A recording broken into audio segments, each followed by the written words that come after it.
Hello everyone. Geography का chapter 2 हम पढ़ रहे हैं, forest and the wildlife resources. So ये इसका लेक्चर नंबर 3 रहेगा। इसमें एक टॉपिक स्टार्ट करने वाले हैं जिसका नाम है टाइप्स ऑफ द स्पीसीज।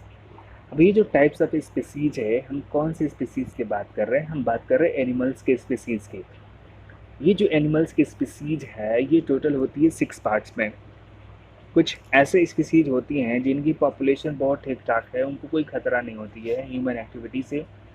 जैसे प्रीवियस वीडियोज़ में हमने बात किया था किसके बारे में, फ़ौना के बारे में। डिफरेंट टाइप्स के फ़ौना होते हैं, फॉरेस्ट होते हैं। ह्यूमन जो एक्टिविटीज़ करते हैं उनसे बहुत ज़्यादा उनको थ्रेट होता है।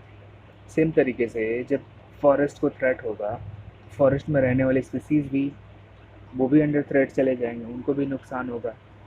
तो एक ऑर्गेनाइजेशन है जिसको बोलते हैं IUCN। IUCN इन्होंने जितने भी फ़ौना वाले स्पीसीज हैं उनको 6 पार्ट्स में डिवाइड किया है। फर्स्ट पार्ट को बोलते हैं नॉर्मल स्पीसीज। अब IUCN का फुल फॉर्म अगर आप देखेंगे, इसको बोलते हैं international union for conservation of nature and natural resources. ये जो ऑर्गेनाइजेशन है इसी के लिए काम करती है कि जो हमारा नेचर है ये कम से कम लॉन्ग टाइम तक सर्वाइव करे, क्योंकि ह्यूमन की पॉपुलेशन, इनका एग्जिस्टेंस तभी पॉसिबल है जब नेचर होगा तभी ह्यूमंस का एग्जिस्टेंस हो पाएगा, वरना नहीं हो पाएगा। तो इसलिए ये ज़रूरी हो जाता है कि हम जितने भी हमारे एनिमल्स किंगडम्स हैं, प्लांट किंगडम्स से, इनका कंजर्वेशन करें, क्योंकि ये हमारे बायोडाइवर्सिटी के, हमारे इकोलॉजी के क्या होते हैं, पार्ट होते हैं। ठीक है। अब जो फर्स्ट जो स्पीसीज है इनको बोलते हैं नॉर्मल स्पीसीज। नॉर्मल स्पीसीज उन स्पीसीज को बोलते हैं जिनका जो पॉपुलेशन लेवल है वो इतना ज़्यादा है कि ये मान सकते हैं कि हाँ, आने वाले 10 साल में, 15 सालों में ये स्पीसीज तो कहीं जाने वाली नहीं, ये हमेशा सर्वाइव करने वाली है।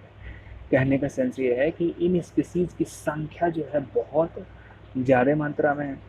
तो जिस भी स्पीसीज की संख्या बहुत ज़्यादा मात्रा में मिलती है उसको हम नॉर्मल स्पीसीज की कैटेगरी में डाल सकते हैं। फॉर एग्जांपल कैटल्स जो होते हैं, जैसे डॉगी हो गया है, कैट्स हो गया है, इनकी पॉपुलेशन बहुत ज़्यादा है। अगर अब 2-4 को मार भी दिया जाएगा तो ये जो पॉपुलेशन, इनकी पॉपुलेशन बहुत जल्दी ख़त्म नहीं होने वाली है। कुछ प्लांट्स भी होते हैं लाइक साल, पाइन, रोडेंट्स होते हैं कुछ, इनको जो है हम कॉमन स्पीसीज भी एक तरीके से बोलते हैं।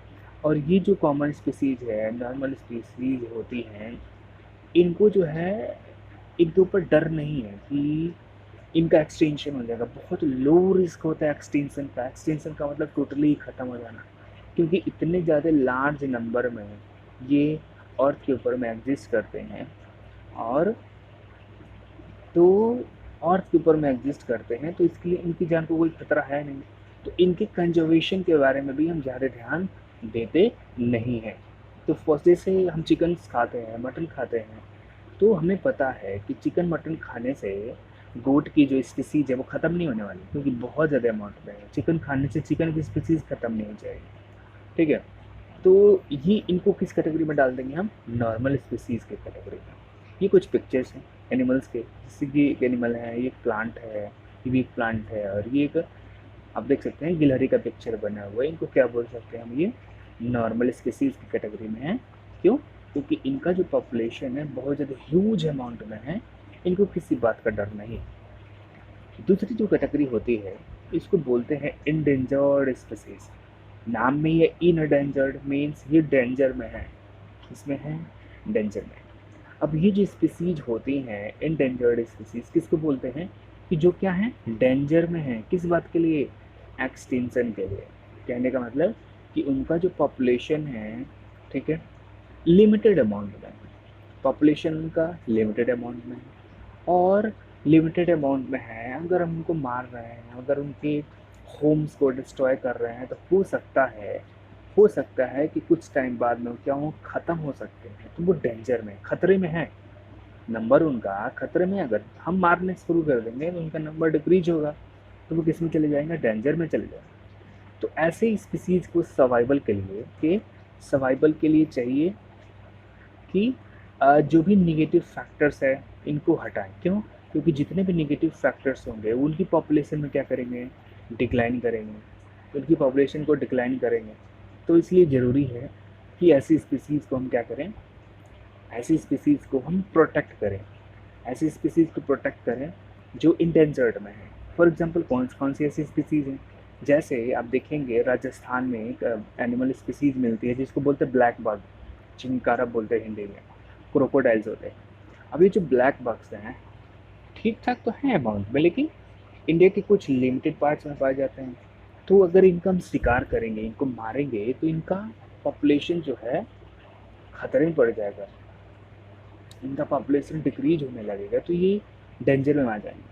सेम तरीके से क्रोकोडाइल पानी में रहता है, क्रोकोडाइल्स को भी अगर मारने लगेंगे तो वो मारने क्या लगेंगे, इतना ज़्यादा मार रहे हैं, को किस में है, डेंजर की कैटेगरी में आ जाते हैं। इंडियन वाइल्ड एस, ये गधे होते हैं, इंडियन वाइल्ड एस बोलते हैं। इंडियन राइनो, जो गैंडे होते हैं, उनका भी जो पॉपुलेशन है लिमिटेड है, पॉपुलेशन लिमिटेड है। अगर उनके ऊपर नेगेटिव फैक्टर्स रहेगा, नेगेटिव फैक्टर्स का मतलब उनके हैबिटेट को डिस्ट्रॉय करना, जंगलों को काट देना, पानी अगर फूड नहीं मिल पाना उनको, ये सारी जब चीज़ें होती हैं तो उसको हम बोलते हैं इंडेंजर्ड स्पीसीज की कैटेगरी में डालेंगे। सिर्फ तरीके से लायन टेल्ड मकाक है, ये आपको साउथ इंडिया में जो नीलगिरी माउंटेन्स है, वेस्टर्न घाट पता है नाम है आपको, ईस्टर्न घाट्स है, उन वाले इलाकों में लायन टेल्ड मकाक, ये मकाक हैं जिनका जो पूंछ होती है वो लायन के तरीके से दिखती है। वैसे ही मणिपुर में एक हिरन मिलता है, उसको बोलते हैं संगाई, मणिपुर में। रफलेशिया, ये क्या है, बाओबब, ये जो है ट्रीज हैं, ये भी क्या है, इंडेंजर्ड स्पीसीज की कैटेगरी में आते हैं।